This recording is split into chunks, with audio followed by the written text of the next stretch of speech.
go wild in the country, where snakes in the grass. Anyway, apparently was it Susie and oh, Bow Wow Wow, that's right. And you were absolutely right.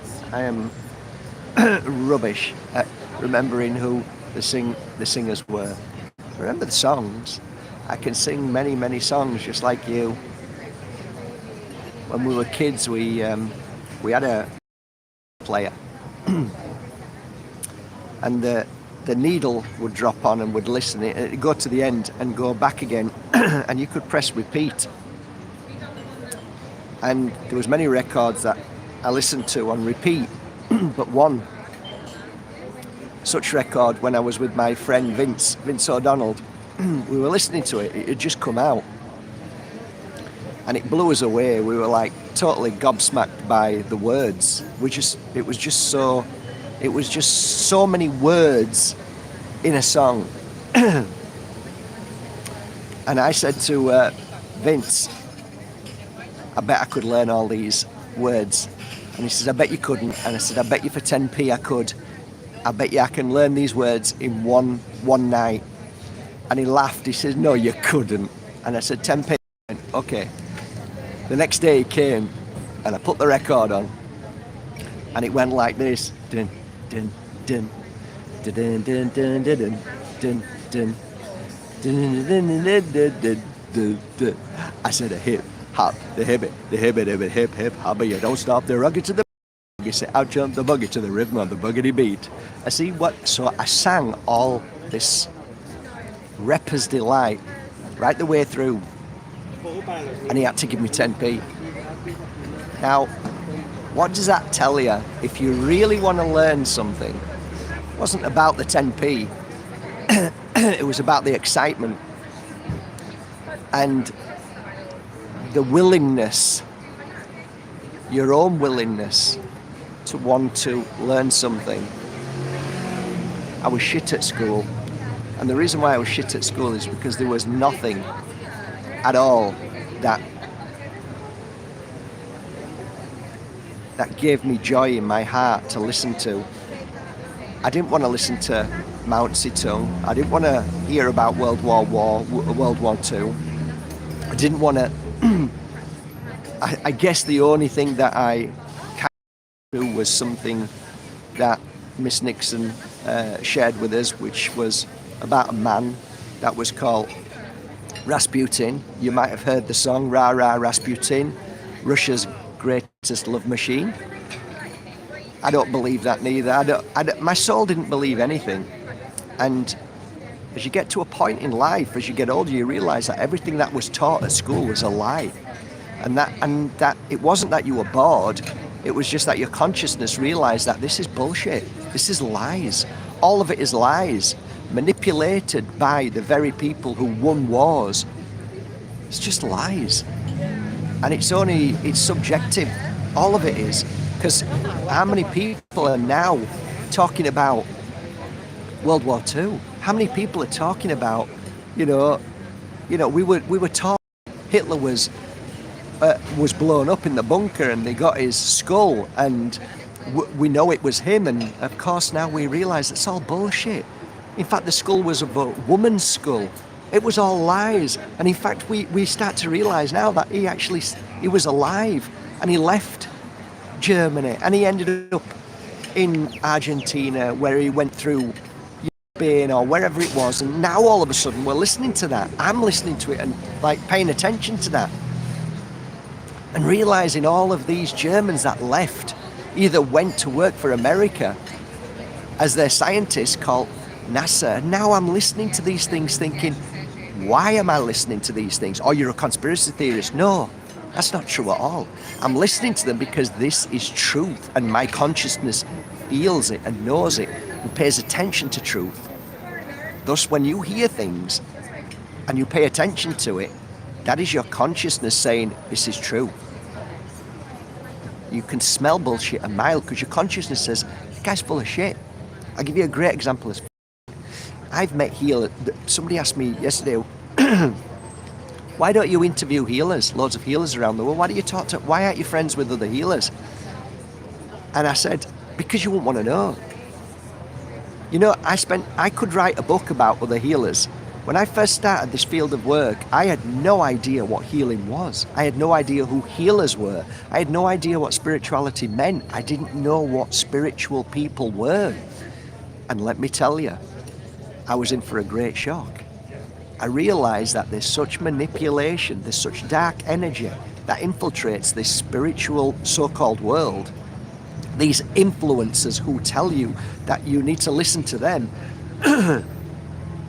Let me tell you something, guys.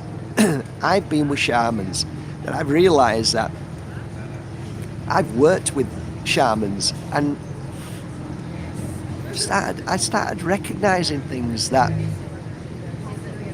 like, I'm married at that time to Susie. I've got two schnauzers and a beautiful daughter. I was working with clients as they were working with clients. We were working together. And I started to recognize that this guy, this shaman's like,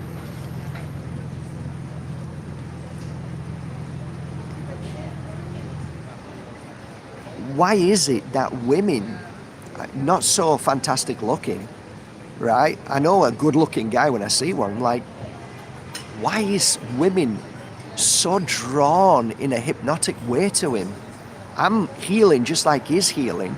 He calls himself a shaman. I could call myself a shaman. It's bollocks. It's just, if you know how to work with energy, you know how to work with energy. And I realized that this piece of shit was manipulating women, never men, but women.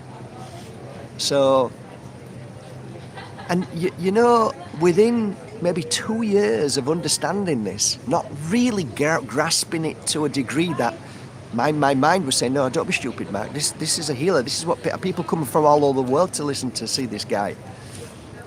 But my consciousness was saying that there's something off. And I've met spiritual people with long hair and beads, a bit like Brand, you know, this hypnotic, listen to me, I'm amazing. Listen to what I'm saying. And many people buy into that. I don't know why they just want a guru. They want to buy into something. And I remember this one guy I don't even want to say it because he's still around, but this guy was sat with me at one point in a break at this show, and I could feel him trying to figure out where to go next with what he was doing. It wasn't good enough. And then a few months later, somebody said, do you know what he's doing now? And I'm like, no, he's doing sacral, something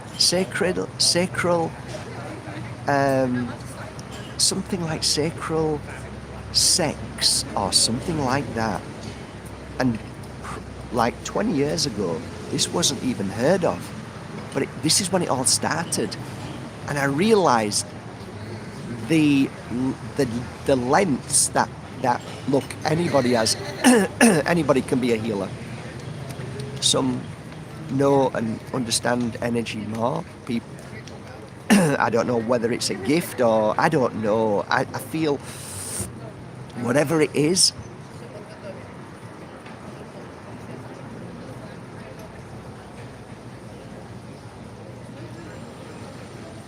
I think some people just use it for their advantage, and some people use it for the good of humanity. And that's the difference.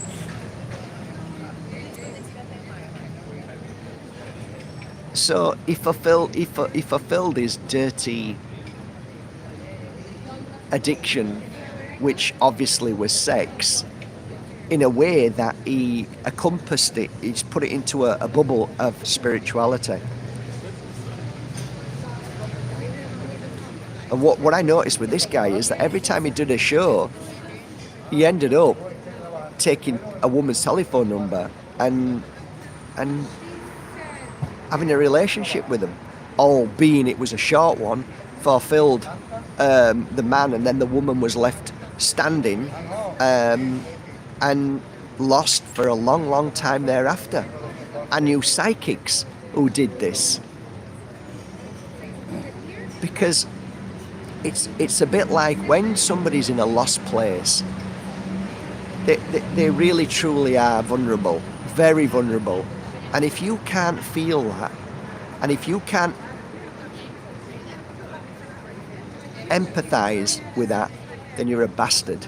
Then you're a dirty, low-life scum. That's what you are. You're not a healer, you're not a psychic, you're a predator, and you're an evil piece of shit in my world.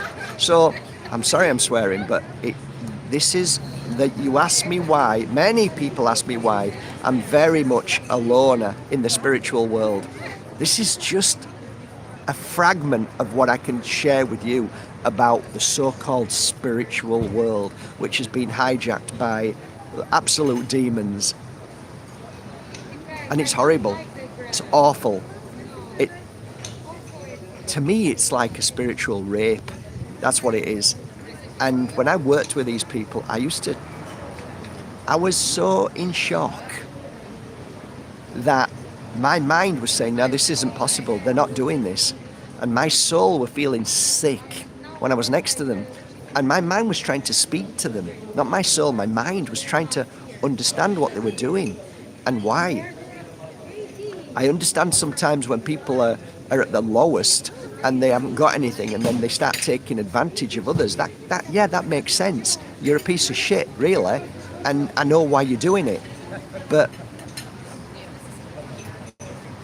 when you take advantage of somebody who is in a really bad place, really, really screaming out for help because there's nowhere else to turn, what kind of disgusting human being must you be to steal that person's life and to manipulate them and to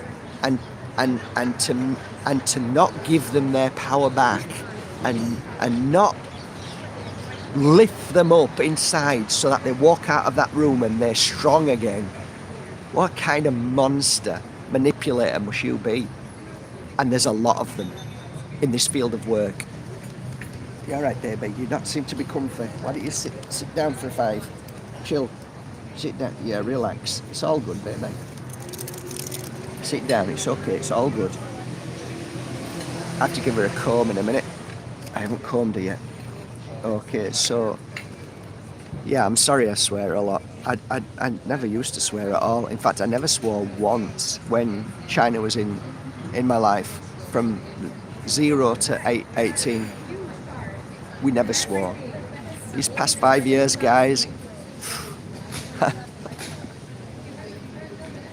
I should wash my mouth out with soap some days. It's so...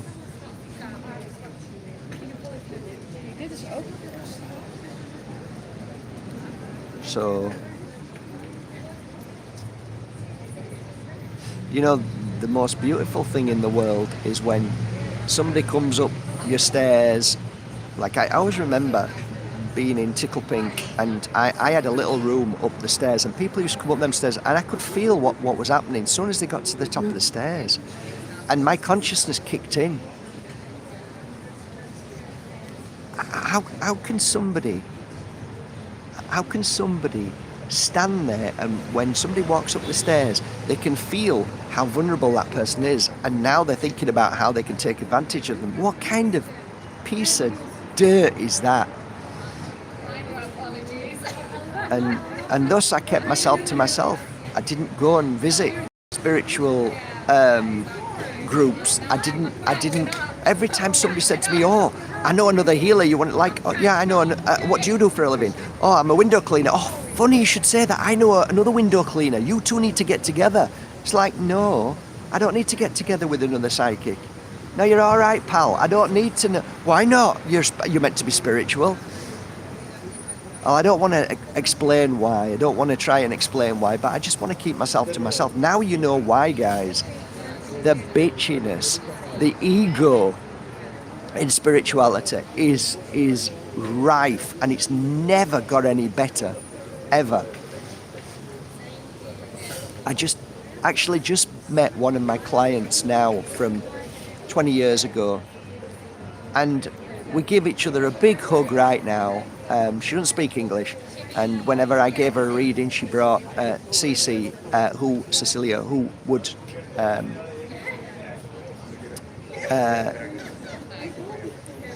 I can only do a reading in English. I can't do it in Spanish, so I need a translator, right? Anyway, she's here somewhere with a friend, and she has 3 or 4 restaurants on the coast here, and there was a place that burnt down. She had a place there as well. So she's a lovely soul, and you know, they're my clients. Literally, they're my clients, lifelong clients, because when you are a true healer, when you're a true psychic, meaning when you want to try and help people, you remain friends with them forever. There's a connection that you can't really explain. Yesterday I was here, and there was a lady here who was one of my clients as well. She came to one of my retreats, and she was with a friend.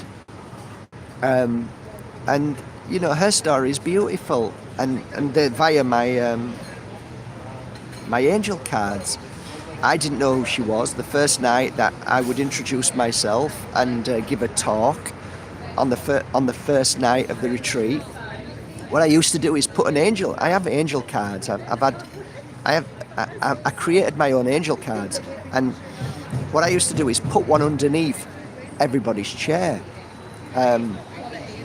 I'd never looked at the cards. I just randomly put one under the... Anyway, I didn't realise, but at the end of the night, after I gave my talk and a little bit of healing to everybody to get them ready for the next morning, I said, "There's underneath your chair, there's a card, please read your message." And most people start crying, right? That's the truth, because Spirit is amazing. They know exactly who to bring to that chair, and they know exactly what that message is. Unbeknown to me, this lady, 3 or 4 months later, looked at me in Marbella, and or 2 months, and gave me a big hug, and she says, "You'll never guess what happened." And I'm like, well, I probably will, because I know how amazing Spirit is, but go on. And she said, "Mark, I've been trying for a child for you couldn't even imagine how long. I've done all the tests, I've done everything. I've been and tried to have a child many times, and I kind of given up, and I was at my the worst point in my life, and I decided to come on a retreat that I heard about, that Ajahn and Bettina and you were doing." And she said, "What you don't know is that night when I came and sat down, and you gave the talk and you gave healing, and then you asked us all to pick the card up, her card said, 'Don't worry, a new life is coming into your life. A newborn life is coming into your life.' Basically said that you're gonna get pregnant." And within, I think she said, a few weeks, she was pregnant. And now I see her with a little baby who's grown up now. But I saw her with a baby, and she said, "This is the miracle baby that I want you to..." These are the stories. These are the stories, guys, of a true healer that doesn't show ego, that knows that it's Spirit's doing, not my doing, who doesn't say, "I'm the shaman and I'm amazing," and it's all bollocks. And when they do these things, they do them for a reason. They're weak, they're low, they've got no self-esteem. Most healers are, I'm not saying all, but a lot of healers are just desperate for need, desperate for recognition. You know, when I sit with people, I don't say, "Oh, guess who I am?" or "Guess what I do?" Like, I don't tell them anything. I tell them the opposite of what I am and what I do, because I don't want to talk about it. Why? Because I talk about it all day. So I don't want to start talking about this.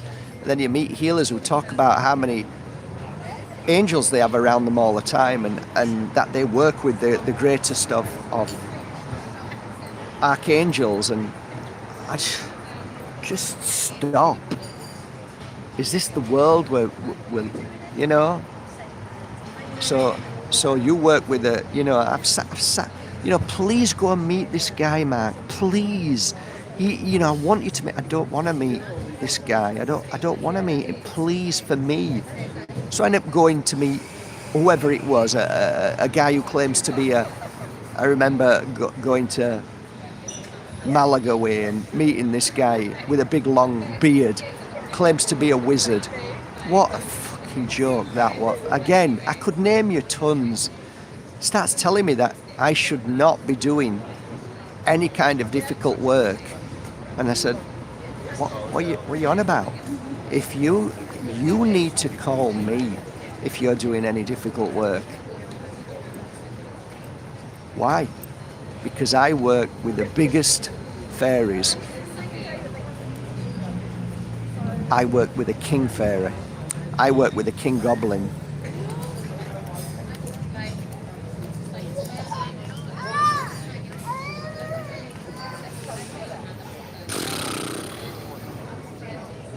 Actually, I'm feeling a bit hungry. Oh, are you? Yeah, a bit peckish. Oh, well, do you want me to buy you something to eat? Oh, that'd be lovely. Okay. Just order a sandwich or something, no problem. I head to the toilet, comes back. His food starts coming out. Big plate of lovely lubina, vegetables, fries, nice glass of wine. Yeah.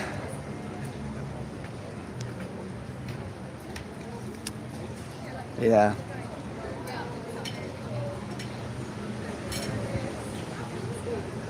You know the amount of times I shook my head and I'm not listening to people anymore.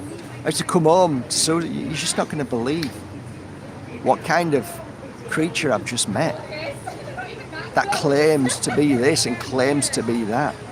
It just, heart just rips, and the anger that you even had to spend time there because you didn't want to disappoint a friend who really believes in this man that takes out a dowsing to try to tell me that I lost my MOLDAVITE and you'll never see it again. And then the next day I find it. I mean, you can't make this shit up. So I hope that the next time somebody asks me why am I so unfriendly when people ask me to connect with people and to do podcasts with psychics and healers, and why don't I interview this person and that person? I've had my fair share of knowledge with many people, and literally, if you were to ask me, do you trust psychics and healers? Well, if you have gone through what I've been through, no, I don't. And I understand completely when people say, I don't trust you. And I say, I get it. I totally get it. I don't get offensive because I know exactly what you're saying, because neither do I. Neither do I. And if you do meet a genuine soul who truly cares, and it isn't about the money, and like you figure out, I went for a healing session with this guy and he didn't charge me and he gave me a freaking crystal. And that crystal, like, I don't know what it's worth. It might be worth a fortune, but what kind of person is that? Have you ever met anybody like that in your life? Not very many. And if you have, guys, hold on to them, because they're true, they're kind, they're caring, they're loving, and all they want for you is the best. Do you know how many messages I get a day of people asking me what they should do? I don't answer, because I don't want you to lose your power, to give it away to somebody. Figure it out yourself. My videos, my work, my readings, my healings were never about conversation. It was about empowerment, empowering you to find yourself, believe in yourself, and know that you have the answers inside you. And I know it sounds corny because it's all been hijacked by manipulators, by all of these new podcasters who just read from a script of ChatGPT now in your screen, and you think, wow, these people are amazing. And then they get off the phone and they're miserable and down and sad and looking at the phone to see if they've got a new like after they've just manipulated a video that you've fallen for. You know, never been a time in life that the words know thyself is so relevant. I do wish you a lovely day from the bottom of my heart.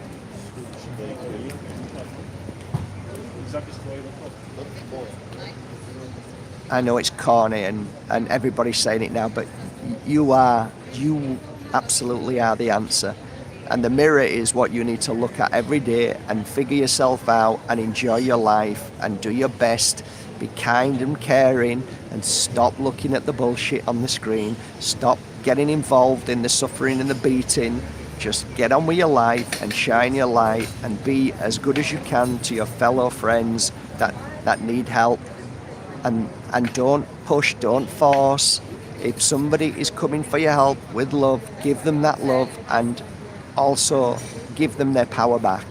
Don't look at any other thing but helping them be strong and reminding them of who they are. You know more than them because they can't see it. It's too close, but you can. Remind them how special they are. Have a great day. From myself and Lily, take care.